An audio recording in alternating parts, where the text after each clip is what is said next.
সম্পূর্ণ নিরামিষ পনিরের তরকারি নিয়ে চলে এলাম। 200 গ্রাম মতো এখানে পনির নিয়ে নিয়েছি।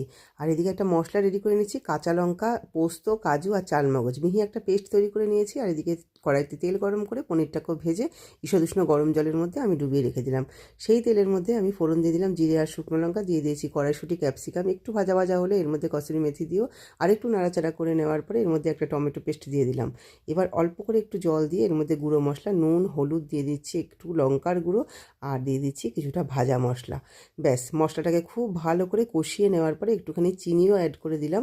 চিনিটা দেওয়ার পরে ঢাকা দিয়ে মশলাটাকে কষিয়ে নেব যতক্ষণ না তেল ছেড়ে আসে। যেই তেলটা ছেড়ে আসবে এর মধ্যে বেটে রাখা মশলাটা দিয়ে দিলাম, কাজু, পোস্ত, চালমগজ আর কাঁচা লঙ্কা। আবারও মশলাটাকে কষাতে হবে যতক্ষণ না তেল ছেড়ে আসে।